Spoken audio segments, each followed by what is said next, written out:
Hello to everyone. In this lesson we are going to talk about some additional options and possibilities while working with Angular routing. We continue to work with our previous project, our region list, so let's remember what's going on in this application. We have a navigation bar to switch between roads, and we have a home page and a page with a list of regions. So we also can switch to road of one region, where we can indicate a region ID as a parameter of the road. While redirecting from a region list component to one region component, we use interpolation approach to insert here the ID of region what we want to display in the component. Now let's make little changes in our routing. We mark our router link in a HTML5 component as input parameter. Then in double quote marks we pass an array, and in this array first element will be a road and the second element will be a parameter of this road. Let's try to remember how we define the road for displaying one region element in app routing module TS. Here is it. We have region and we have ID parameter. So using this approach, we pass half of the road as first parameter and parameter of the road as a second parameter. If we run our app now with ngServe, everything have to work like it was previously. Okay, the build is finished. Let's make sure that everything works. Okay, we have regions, we go to the region, we go back, everything works fine.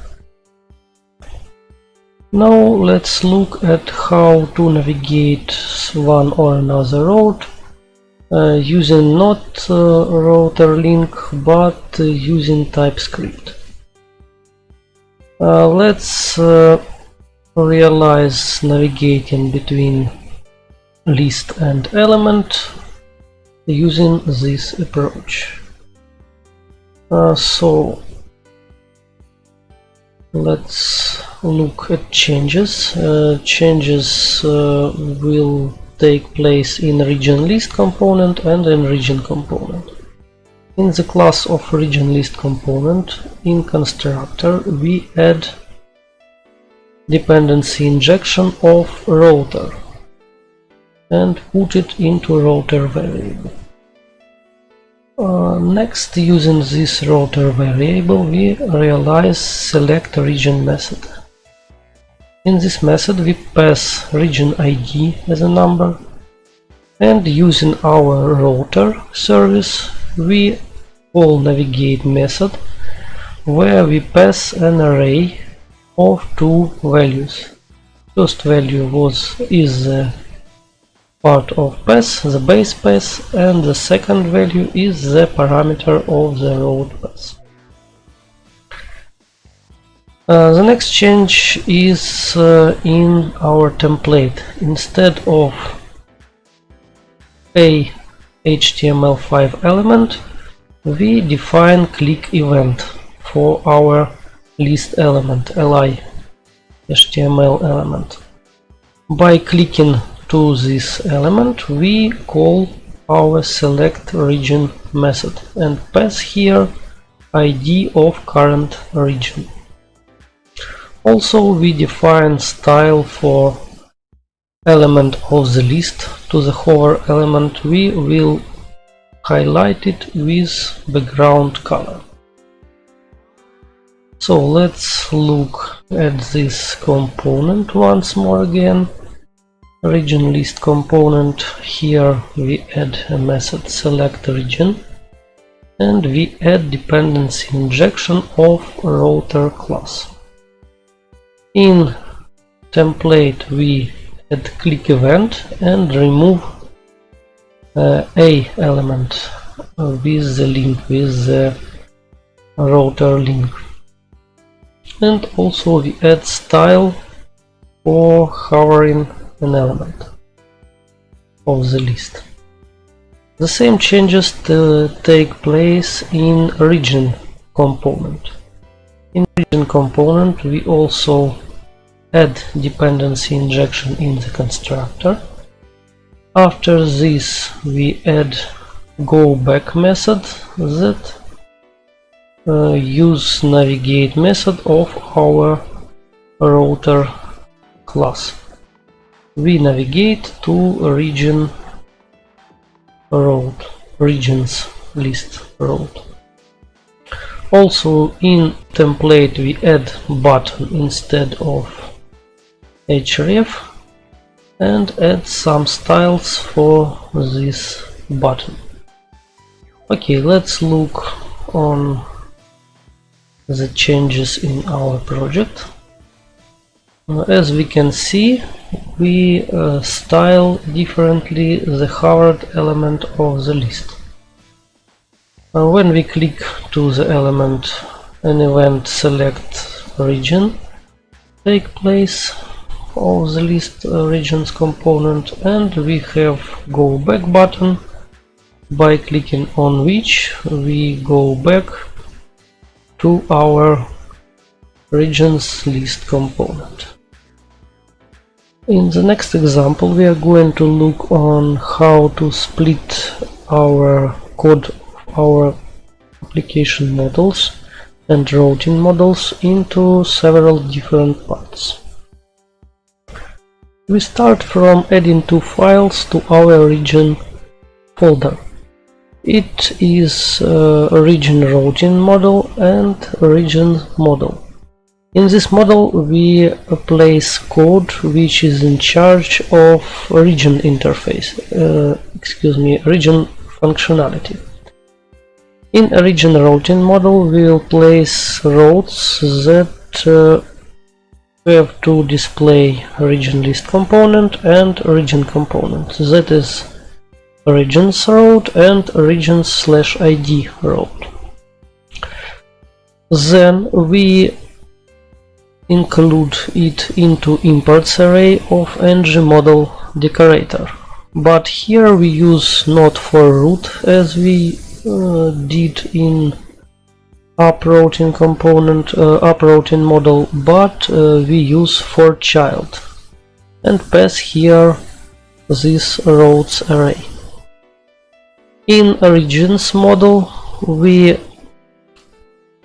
put our region component and region list component into declarations array and import our region routing model. So all functionalities that we use while displaying regions are placed now in our regions model.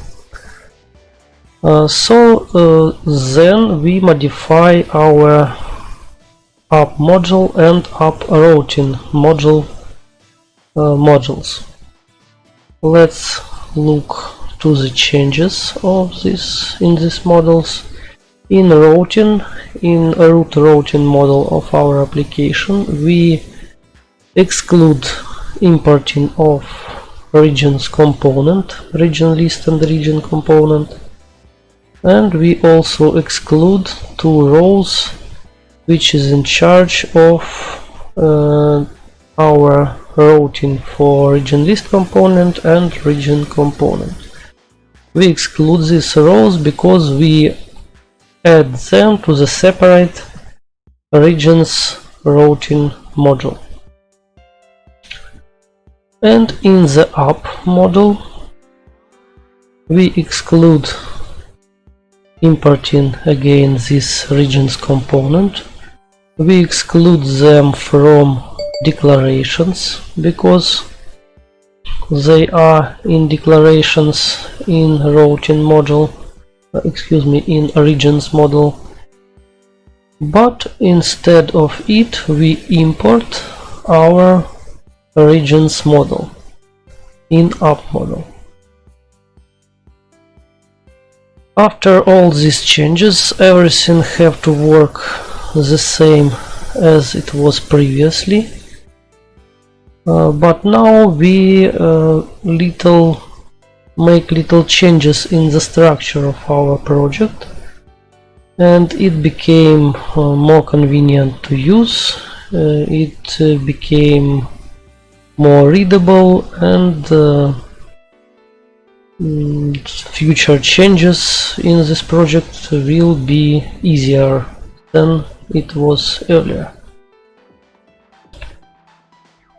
At the next step, let's have a look at some additional options of routing, according to which we can pass some extra data to the route even if we didn't indicate in it while we create this route in our routing module. For example, let's have a look to routing, regions routing. We have pass of one region with ID. So here we pass an ID of current region. And we have regions component that doesn't have any parameters. But in spite of this, we can pass some additional data while we navigate to this route. So, not roads, but regions route. Let's see how we can do this. In a region component, when we press go back, we go to our regions list. In this example, we pass here not one value but two values. The first value is route, and the second value is a set of additional parameters. As we can see, this is an object where we have ID property, and its value is equals to ID of current region. Then in region list component class, we add active route class as a service with injection it in constructor, and then using it we catch our ID parameter that we pass from here and write it to the selected ID field, selected ID property. Then in template we check if current region ID equals to selected ID, we put selected class to this element. And finally, in our SCSS of regions list, we define a selected class of list element that will be highlighted by background color, and it will be bold font. So let's have a look on changes. Here we display Mykolaievsk district, and when we go back we have this district highlighted in the list. Now let's look at how to use nested routes. For example, we have a task to display a list of regions and information about current region in measures of one page, as we can see here on the screen. To accomplish this result, we have to make following changes in our application. First of all, in our routing, regions routing model, we make following changes. We add, let's open it in as a file. Okay, in our routes array, we present it in following view. We have regions root road that display region list component, and we have two child roads. Child road will be displayed after the content of region list component, and depending on the content we will display, for now in any case we will display a region component. So next, in our region list component HTML, we add one more router outlet. Let's remember that in our app component we already have one router outlet where will be displayed home or region list component, and in our region list component there is also router outlet where will be displayed a region component or will be displayed nothing. Let's look on how it works in our page. So we have home, we have regions. When we press on some region it is displayed in the same page, but now if we press on some other region it isn't refreshed in our region component. So we have Zaporizhzhia and now we don't have Vinnytsia. Let's look what is the mistake and how to correct it. So let's open our region component class and look on how we get our ID parameter of the road. We get it one time by using snapshot method of ActiveRoad class. So if when we initialize our component, we took the parameter ID of this road and don't change it in future.